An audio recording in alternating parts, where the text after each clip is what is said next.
What are the benefits of frequent short walks versus ones that are fewer with longer intervals? That's great. Well, your body is, so this would come back to a lot of research. One particularly would be a researcher called Joan Vernikos from NASA. She was studying the health of astronauts in space for something like 40 years.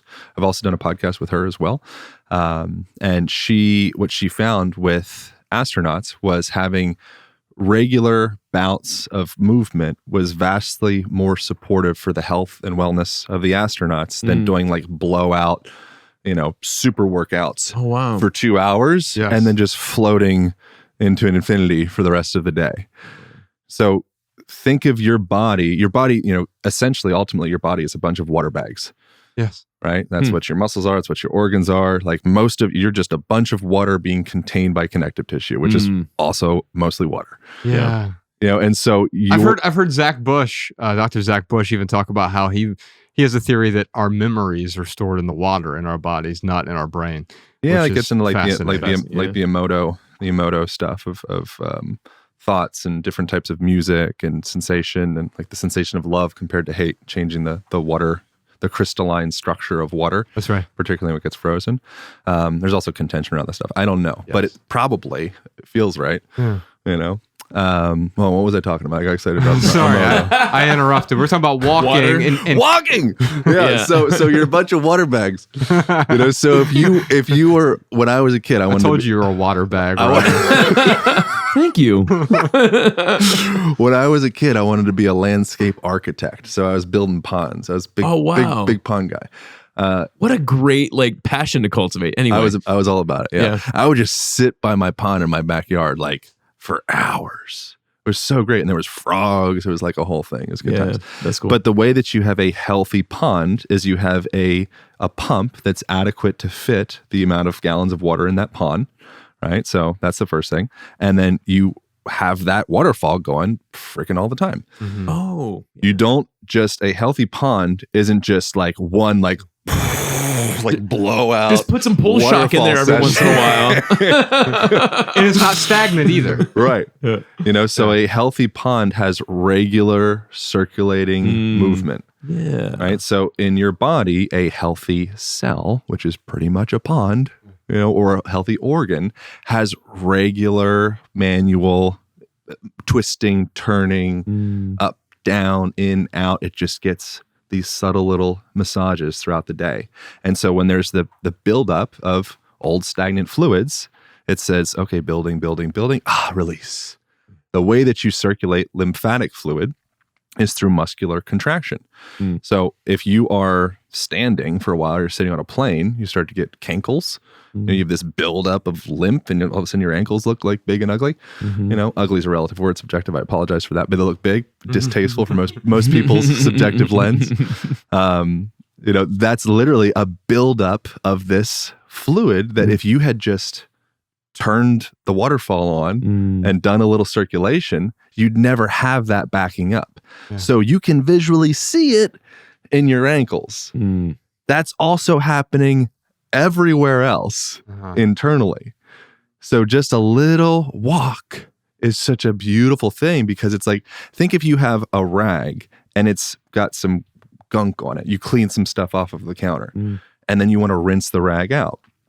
The way that you rinse the rag out is you put some water on it and you twist the rag, and then you maybe shake it out a little bit, and it's like, there's still some gunk. You put some water on it, you twist the rag. That is walking. Wow. Right? So that contralateral motion, opposite lateral side, every time I walk, my right hip extends back, my right shoulder comes back, and then I elastically sling myself into the next position.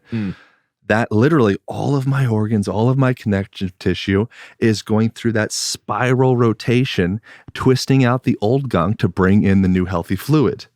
That is health.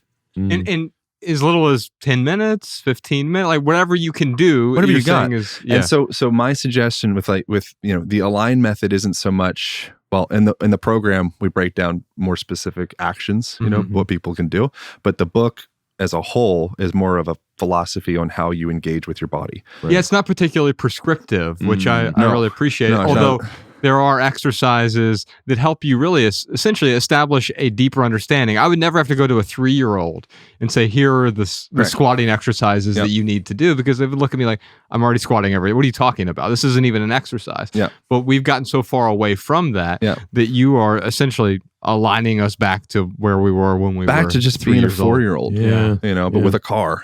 Right. Like, that's it. Yeah. That's a good analogy.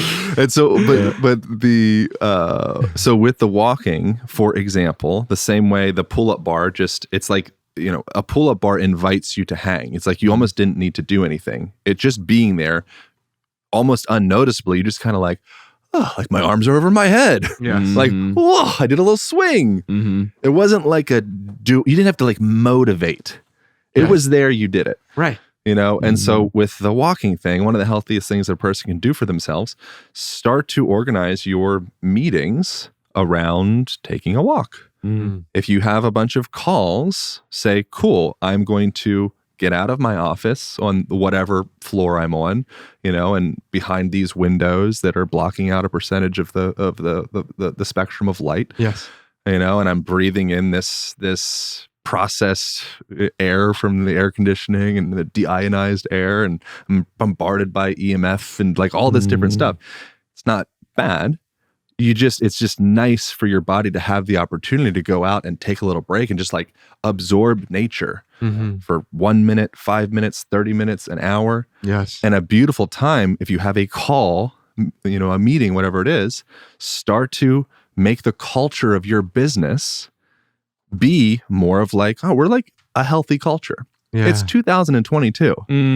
Like a part of the culture, a part of our brand is we do things better. Yeah. A part of doing things better is we care about the health of the people that we work with. A part of that is we need access to some nature. Yeah. So when we're doing our meeting, just a simple thing would be like, hey, you want to just like walk around the block and talk about this stuff? Yeah. So it's Or maybe if there's a grassy area, you could take your shoes off. Yeah, do a little grounding. Do some grounding as all well. that stuff. And so it doesn't need to be this wily, okay, now you're Vivo barefoot 5-finger toe guy, and you know, you're doing like a deep lunge in the middle of like a wedding scenario. It's like you're hanging out of trees. Like you can do all that stuff, but it does not need to be like a heretic situation. You don't need to be that crazy guy. Yeah. Like you can seamlessly infuse health-inducing lifestyle choices without being this wily heretic. Yeah. Like you're just creating little moments during the day. Just little moments. To be with nature. It's interesting. So I had COVID a couple weeks ago, and everyone's sphincters clench up a little bit. I know, right? Yeah, no, I'm totally fine now. But you know, to get some air moving through the house, we opened up our doors and like kind of creates this little wind tunnel. Yeah. And it's amazing. Like, so we keep the house at about 72 or 73, whether it's heat or air conditioning, right? Like that's just kind of where it usually falls with me and my wife. I open up the doors, turn the air off because, you know, pointless at that point.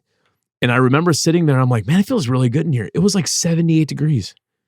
And I'm like, it feels great. And it was just interesting because I'm like, I don't know what the natural air, like how that it's easier for me to acclimate towards a 78 or 77 degree temperature than when the doors are closed. Like it's got to be 72 or 73. I don't know what that means, but I just found it fascinating where I was sitting down. I'm like, oh wow, like we should keep the doors open more often because this feels great. And then I look at the thermostat and it was definitely over 75 degrees. And I'm just like, oh wow, like this feels better than the 72 degrees that we usually keep it at. That's interesting. I don't know why that would be exactly. I don't know either. Yeah. But anyway. Part of that goes back to what you were talking about earlier, the stories we tell ourselves, right? Like it's supposed to be 72 degrees in order for me to be comfortable, right? And I mean, I think we could like extrapolate some random seemingly disparate connections that might somehow make sense with that. Like one example is having access to nature with, particularly this was done in Pennsylvania, University of Pennsylvania, when they were studying patients in a hospital post gallbladder surgery, and they were studying people that had access to a window to be able to see out and just like see some trees, you know, just basic, like I could just see outside. Yeah. Versus people that didn't have access to being able to just see outside. And what they found is people that having access to nature just visually, just looking, like the nature is just touching their eyes. They're not even out like that. They're not even in the nature. It's just touching their eyes. They need less pain medication. Wow. So their tolerance to pain increases. And they ended up being released from the hospital. I think it was on average 2 days earlier. That's amazing. So just you touching the eyes with the nature with your eyeballs. Mm-hmm. Yeah. Like you don't even need to be in the nature. Right. It's just, it's there. Yeah. It literally causes your body to upregulate and say like, I think everything's going to be okay. Wow. That's cool. And so perhaps there could be some connection in that of like, okay, well, I touch the nature with my eyes. You're touching the nature with your other senses. Yeah, right. Your skin, you know, you're hearing the nature. You feel different. You're like, and air conditioned air, I don't have a lot of depth on this, so I don't want to bullshit, but it does something to the air, deionizes the air. It's like, makes it like less nutritious in a way. Talk to somebody that knows more about that. Yeah. But it makes the air more garbage. Yeah. I could in short. Yeah. Well, no, I know like when I have. Compared to going outside, compared to like that sensation of breathing air by a waterfall. Mm-hmm. Like there's a different imprint in that. Yes. Like you walk along the beach and you take a breath in and Yeah. I apologize for not having the science to give you like this amazing in-depth But there's a explanation visceral, of that. there's a But visceral just feel difference. into it with yourself. Mm-hmm. Yeah. There's a difference there. 100%. And there's somebody else that has more research about that. Yeah, if you want to look it up yourself. I'm going to see if I can look into that. Because there's something like with the AC in my car versus the windows down, it's a different feeling. There's a different visceral feeling that happens with it. Yeah. Did you enjoy this standalone Patreon highlight? If so, you can listen to full episodes of the Minimalist Private Podcast, available exclusively on Patreon. Visit patreon.com/theminimalists or click the link in the description. Your support keeps our podcast and YouTube channel 100% advertisement free.